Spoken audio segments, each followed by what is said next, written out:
যে ক্রীড়া প্রতিযোগিতার জন্য যে আমরা একত্রিত হয়েছি সেটার জন্য ধন্যবাদ জানাই। সাথে সাথে এটাই বলবো যে আমাদের খেলাধুলা আজকে অনেকটা হারিয়ে যাচ্ছে।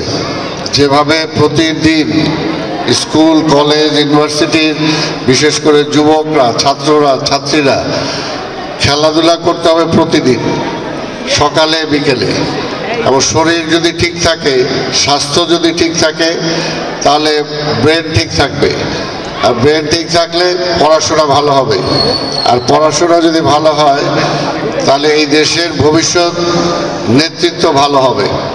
তো সেটার জন্যই আজকের সমাজে যে অবক্ষয় দেখা দিয়েছে, বিশেষ করে আমাদের গার্জিয়ান যারা আছেন তাদেরও দৃষ্টি আকর্ষণ করি যে ছেলে মেয়েদেরকে যদি আজকে মাদক থেকে দূরে রাখতে হয়, নেশা থেকে দূরে রাখতে হয়, তাহলে তাদেরকে খেলাধুলায় নামাতে হবে। যেখানে যতটুকু খোলা জায়গা আছে সেটাকে মাঠ হিসাবে ব্যবহার করতে হবে। আমরাও ছোট ছিলাম এবং খেলাধুলা করেছি, খেলাধুলার কোনো বিকল্প নাই। খেলাধুলা করলে স্বাভাবিক মনও ভালো থাকবে, পড়াশোনাও ভালোভাবে করতে পারবো। আর স্কুল থেকে যদি আমাদের শরীর চর্চাটা শুরু না হয়, স্কুলে একটা ম্যান্ডেটারি ছিল যে আমাদের শরীর চর্চার শিক্ষক ছিল যে প্রতিদিন শরীর চর্চার একটা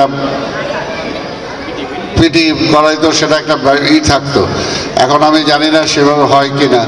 তো সেটার জন্য যদি প্রতিটা স্কুলে সেই ব্যবস্থা করা যায় তাহলে সেটা খুব ভালো হয়। কারণ আমাদের পড়াশোনার পাশাপাশি শারীরিক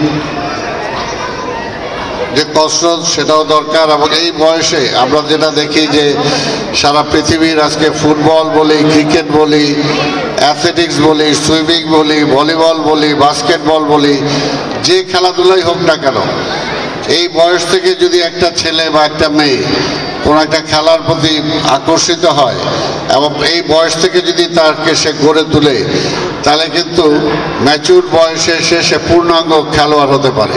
কিন্তু আমাদের দুর্ভাগ্য, আমাদের এই দেশে যখন ম্যাচুর হয়ে যায় তারপরে খেলোয়াড় হয় সে, তখন আর সে বয়সে সেটা কাভার করে না। এই কারণে দেখা যায় যে আন্তর্জাতিক খেলাধুলায় আমরা যতটুকু আগানো দরকার সে পর্যন্ত আমরা পারিনি। তবে আমরা ধন্যবাদ জানাই যে অন্তত আমাদের মেয়েদের মধ্যে আজকে বিভিন্ন খেলাধুলায় আমরা দেখতে পাচ্ছি যে এগিয়ে আসতেছে। তো সেটার জন্য আমাদের এই প্রাইমারি স্কুল বলে, হাই স্কুল বলে, এগুলো থেকে আজকে ছেলে মেয়েদেরকে উৎসাহিত করতে হবে।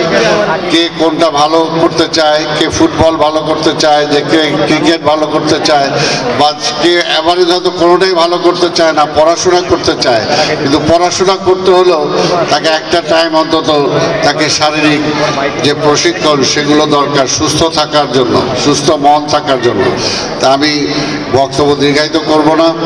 এই আজকের এই ক্রীড়া প্রতিযোগিতায় যারা অংশগ্রহণ করবে, আমি আশা করব যে ভবিষ্যতে অন্তত আমাদের এই মোহাম্মদপুর আদাবর মিলে যতগুলি স্কুল আছে এই সব জায়গায় না হোক অন্তত এই জায়গায় সব স্কুল কলেজগুলোকে নিয়ে আমরা সেন্ট্রালি একটা প্রতিযোগিতা করার জন্য আমরা ব্যবস্থা করব, যাতে এলাকার ছেলেমেয়েরা খেলাধুলা উৎসাহিত হয়। আমরা ফুটবল, ক্রিকেট এই দুইটা প্রতিযোগিতা আমরা স্কুল এবং কলেজ লেভেলে আমরা করতে চাই, এবং সব স্কুলগুলোর সহযোগিতা আমরা চাই।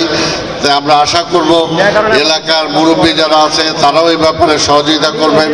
এবং স্কুলগুলোর পরিবেশ যদি ভালো থাকে, স্কুলে সবসময় বাইরের কেউ আইসা যাতে আমরা আড্ডা টাড্ডা না দেই, স্কুলের পরিবেশটা যাতে আমরা ভালো রাখি, স্কুলের শিক্ষক শিক্ষয়িত্রী যারা আছে তাদেরকে যাতে আমরা সহযোগিতা করি, সেই ব্যাপারে আমাদের খেয়াল রাখতে হবে। আর এইখান থেকে যে সমস্ত ভালো ছেলে মেয়ে বের হয়ে আসবে তারাই কিন্তু ভবিষ্যতে এই দেশের নেতৃত্ব করবে। এবং যদি নেতৃত্ব ভালো না হয় তাহলে দেশ এগোতে পারে না। আজকে দেশের যে অবস্থা, এই অবস্থায় দেশের অর্থনীতিকে গড়ে তুলতে চাই আমরা, দেশের সাংস্কৃতিক কর্মকাণ্ডকে গড়ে তুলতে চাই। এই যে এখন যখন সকালবেলা আজকে এখানে এসে জাতীয় সঙ্গীতটা দাঁড়ালাম, সবার সাথে গাইতে, তখন কিন্তু আমার সেই মুক্তিযুদ্ধের কথা মনে পড়ে গেল। মুক্তিযুদ্ধের সময় যখন সকালবেলা ট্রেনিংয়ে যাওয়ার সময় যখন এই গানটা আমাদের সামনে বাজতো, তখন কিন্তু চোখের পানি আমাদের চলে আসতো। তা আমাদের এই দেশটা যুদ্ধ করে আমরা স্বাধীন করেছি। এই দেশটা চাই এই দেশের জনগণের জন্য গ্রহণযোগ্য একটা দেশ হোক, সবার জন্য, ভবিষ্যৎ প্রজন্মের জন্য একটা ভালো দেশ হোক। এবং সেটা গড়ে তুলতে হলে এখানে শিক্ষক শিক্ষয়িত্রীরা একটা ভালো ভূমিকা পালন করতে পারে, এবং আমি বিশ্বাস করি ছাত্রছাত্রীরাও একটা ভালো ভূমিকা পালন করতে পারে। তাহলেই এই এলাকার পরিবেশটা ভালো হবে, ঢাকার পরিবেশ ভালো হবে, দেশের পরিবেশ ভালো হবে।